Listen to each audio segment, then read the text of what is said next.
ผมมันเข้านี่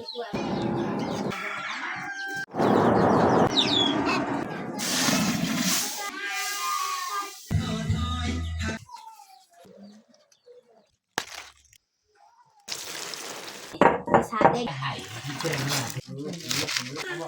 กนี่มัน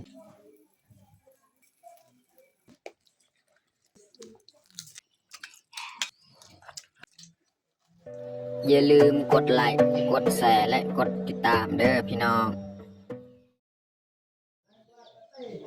กล่าวทักทายสบายดีเบิดสู่ครูสู่คนเนาะยินดีต้อนรับเข้าสู่สองบ่าวยืงเนาะแล้วก็สำหรับมื้อนี้แม่นข่อยสิพาทุกคนเบิ่งเฮาสิไป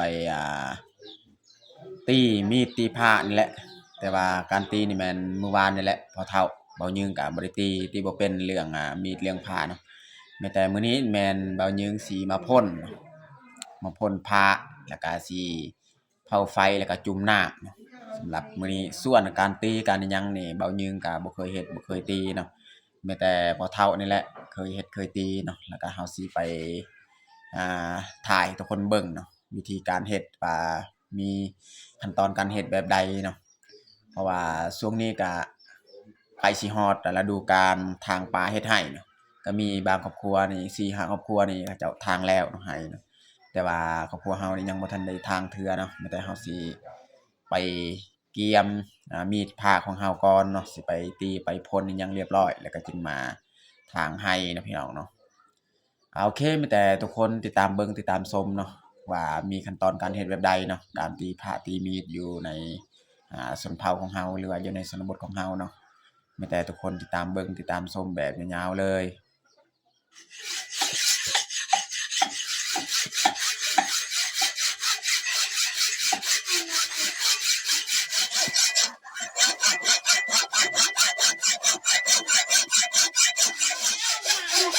โอ้แต่ดิทำไม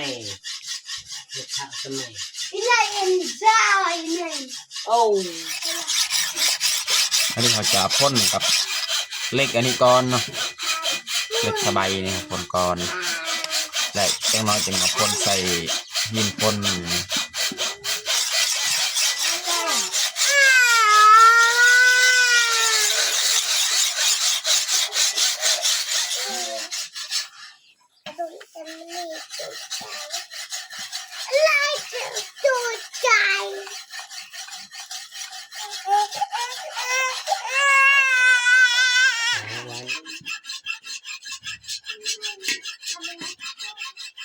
เร่ง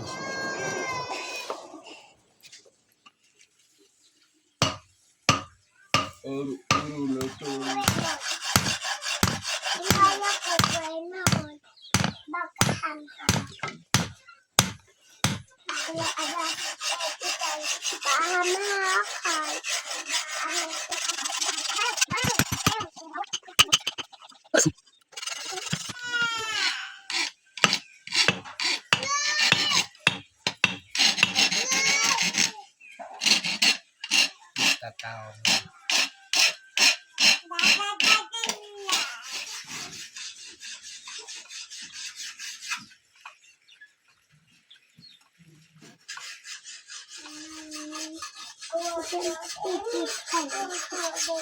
ตัวกระทุยเด้งอัพล่ำนี่เด้งตัวเต็งตัว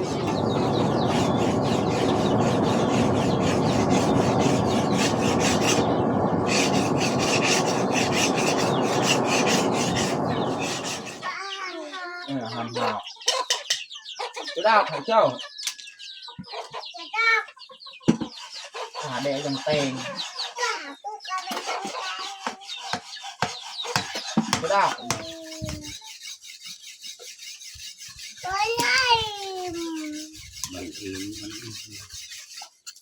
โอ้ยอ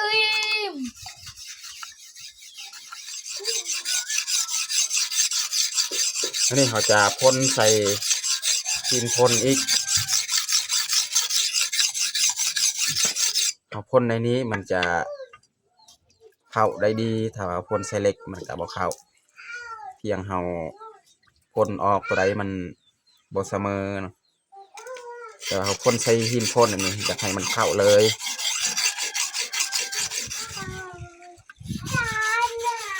ตัวพิเศษอะไรไอ้ที่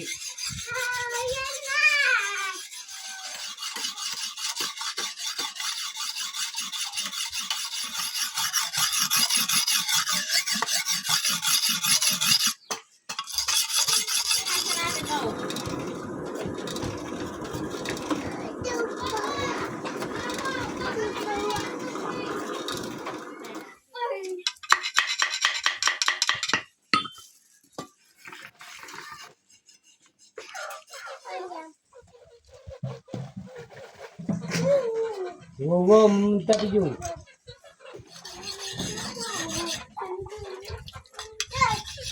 ตอนนี้ก็สำเร็จเรียบร้อยเรือดวงเดียวนี่แหละบน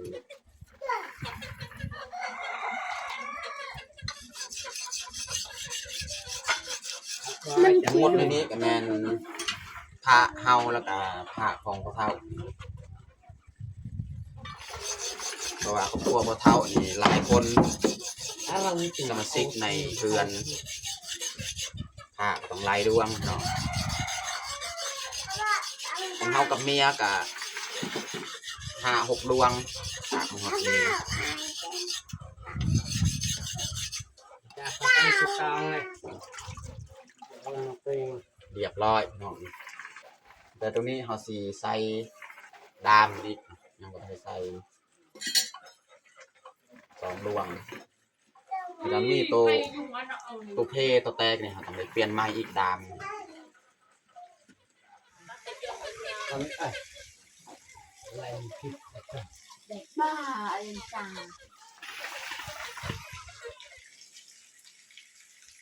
อะไรบ้าง พระในนี้นี่รวม20 ปลายกว่าดวงเนาะก็มีบางดวงนี่ที่พ่อเฒ่ายังบ่ทันได้เฮ็ดดามเนาะ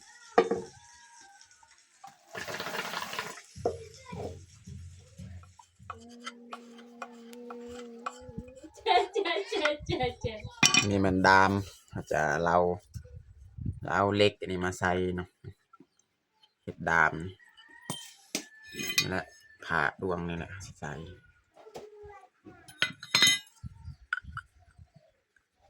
อันนี้ยังบ่ทันลมเราต้องได้เล่าอีกให้มันลมพอดีตัวนี้นะให้จึงมาเฝ้าไฟจังหน่อยจึงมาตอกเข่าเลย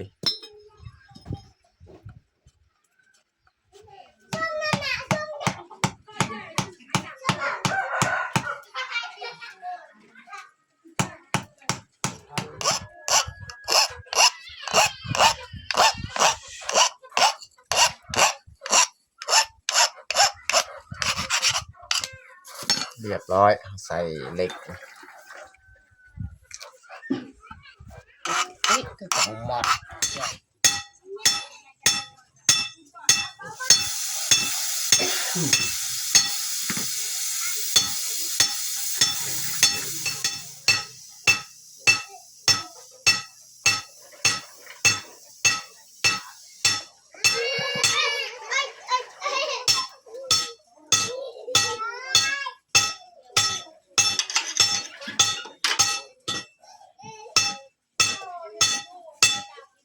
เอากระปะน้ำเหรอโยนเอากระปะอัน ตอนนี้ก็เรียบร้อยใส่ผ้าของเราใส่ดามเลย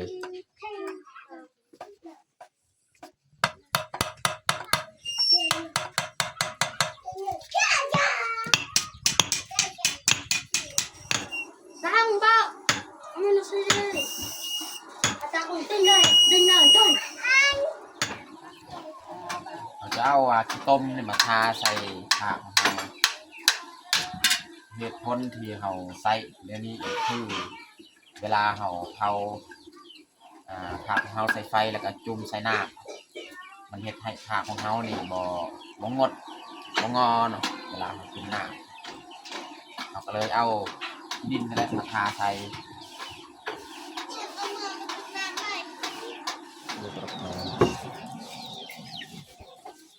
เอาขี้ต้มแบบนี้แหละ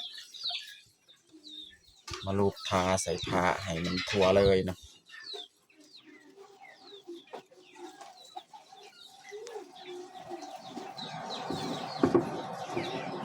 เอารูปแบบนี้แล้วเราก็เอา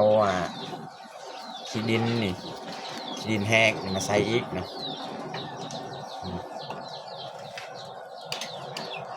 ใส่ขี้ดินแห้ง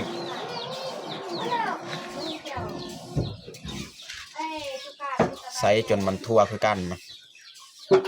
ให้มันดูดกันซึมกันตัวแห้งกับตัวเปียกหลังจากนั้นเขาก็เอาไม้นี่แหละมาขูดบอลมีแถวพลบอลมันคมมันเข้านี่เพื่อเวลาเราเผาใส่ไฟมันจะวันนี้แหละมันแดงเขาก็จุ่มน้ำเห็ดให้ผ้าของเขาเนี่ยมันเข้าดีนะ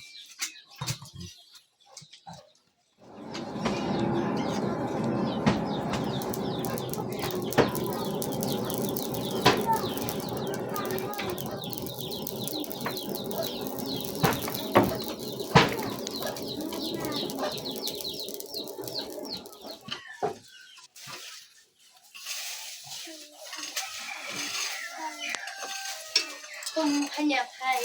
แบบขยับไทยเจียว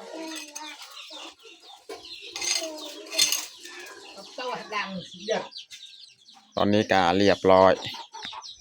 เราทาใส่ขี้ดินมีดผ่าของเราต่อไปนี่แม่นเราสิเผาเลยเนาะพอเผาแล้วเป็นผู้เผาแล้วก็จุ่มน้ำ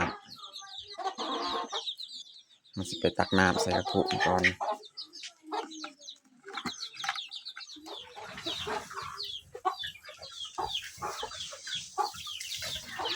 พอเผาจะเอาทานมาใส่เลยน้ำเขาก็ตักไว้เรียบร้อย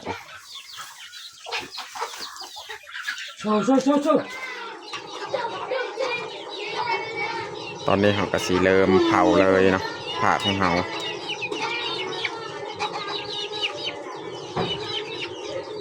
มันลายดวงในนี้นะ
ตอนนี้ก็สำเร็จเรียบร้อยเอาเท่าเพิ่นเท่าผ่าแล้วก็มาจุ่มน้ำ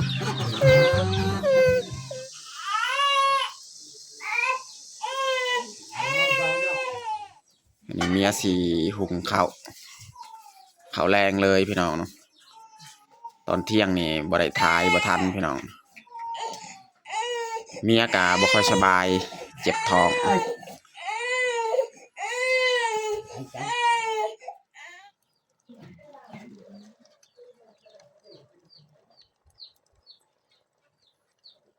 บร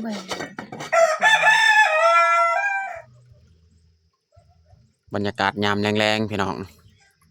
ข่อยลงสวนนี่เก็บผัก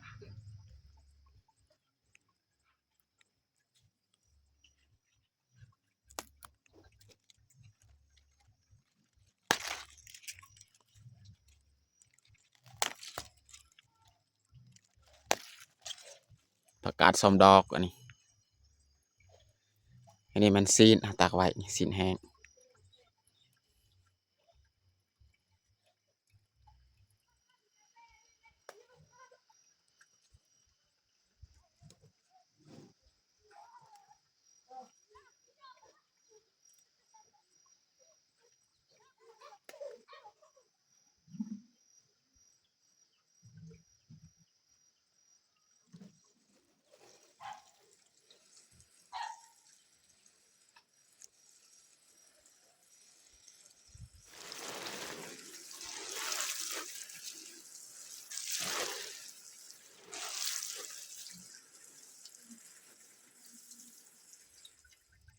ซีนของเฮาเนี่ยเฮากะกูไว้เลยเนาะ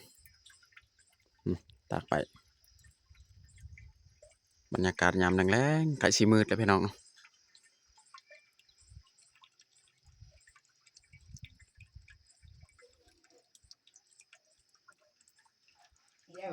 nghe nhớ ở tên là đâu lại cày cho mình luôn quay tay cho nó lại แกงผักพี่น้องสิใส่สิไก่ที่แม่เอาให้แกงใส่ตานี่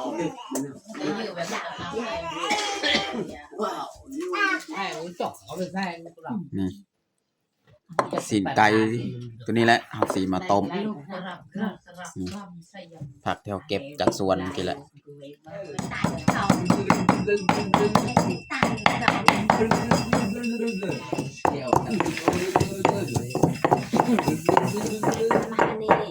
Sa đen đây sa đen vậy mình đập cho hiện tại bên cặp bên sa đen các cái lấy bông xin hạt này như bọ này đằng lấy bọ này đằng này rò mà này già từ ngày là đắng thì bên cặp ngày là nào đặt hàng đây là còn là còn đào tên có cái ngôi đen nghe nữa ใส่ วันนี้เข้า ôi tầm nhà ใส่คา วันนี้กูเอาหน้าชน เกลือ nó coi nhà đâu có hay đừng cha cha ใส่ผงนัว đúng nè แล้วถึงเอา nặng là tôi nghe lây สีไก่ของเฮาลงเลย đây cứ ăn tán kia hại thì đâu nghe lây thì tao về bên mình vui hôm nay nghe gì nó có sao này ôi ai cái gì nhớ lại giống cái gì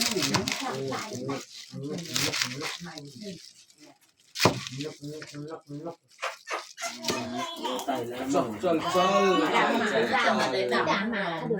นี่เราจะใส่เลยผักของเฮา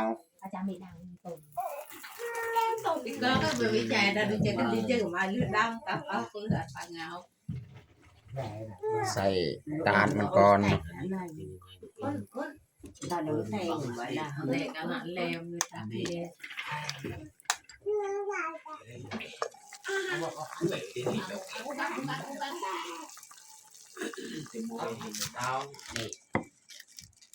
đào nè đây สุดท้ายเราจะใส่หอมบัวเลยพี่น้องเรียบร้อยพี่น้องแกงของเรา khổ dần anh dạy chào chào rồi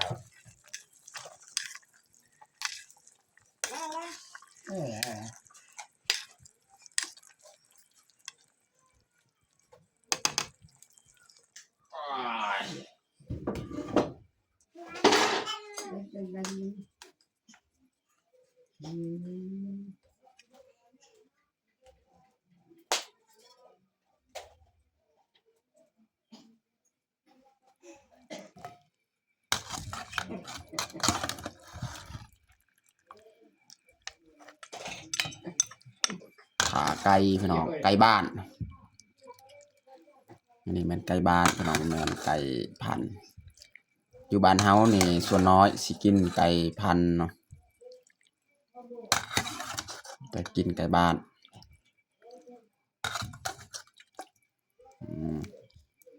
สดสดน้ำบาดนี้เรียบร้อยใส่หอมบัวเนาะปรุงแจว ngại cả lái lái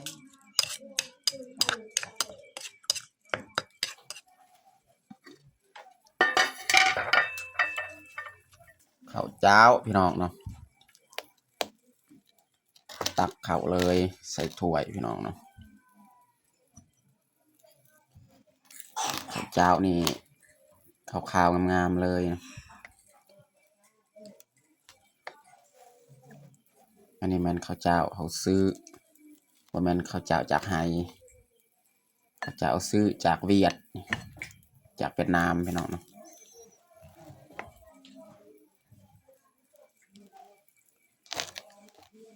ข้าวเจ้าได้แล้วสำนี้เนาะบัดก็จึงตักไม้จังหน่อยเนาะ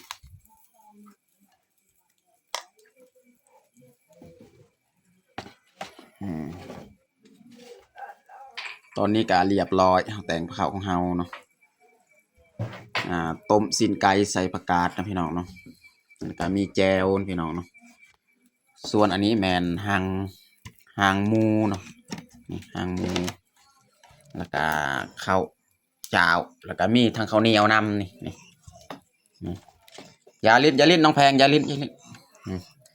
สำหรับอาหารเที่ยงของเฮากับบัดซำนี้แหละพี่น้องเนาะตอนนี้ก็เรียบร้อยเฮาแต่งข้าวของเฮาแต่เฮาจะลงมือกินข้าวแรงเลยมาทุกคนมากินข้าวแรงน้ำกันเอาน้องพ่อยลุงป้ามากินข้าวเอามากินข้าวเที่ยงนำกัน ข้าวแรงบ่แม่นข้าวเที่ยงอย่างแต่มาเอาก็ไม่อีกแต่มานใหญ่ เอามากินข้าวแรงนำกัน กินข้าวแรงมื้อนี้บ่แม่นข้าวเที่ยงโอ้จะขับปรุง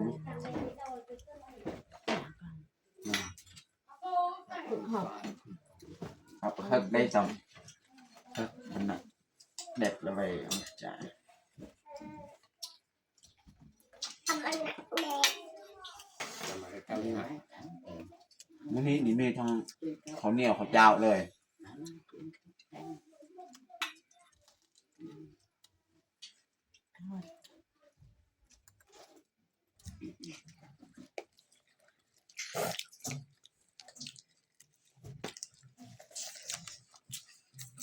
papa ขาไก่บ้านนี่สีหยาบๆหน่อยนึงพี่น้องมันก็คือสีไก่พันธุ์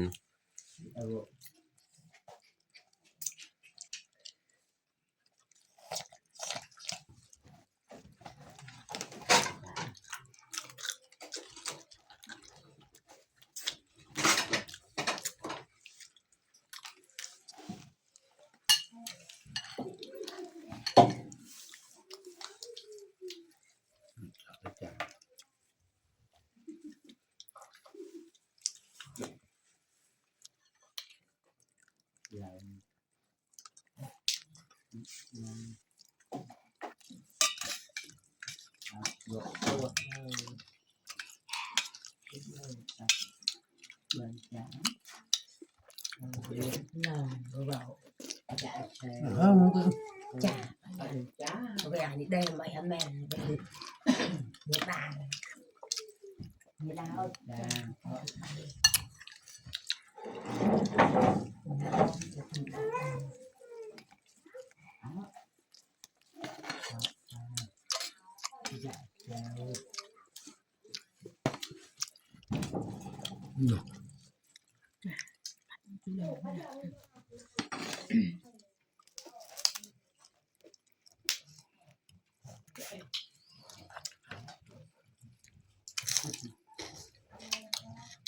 nào cả được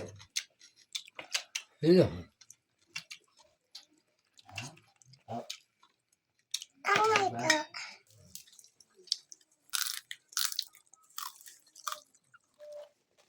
หางหมูนะพี่น้อง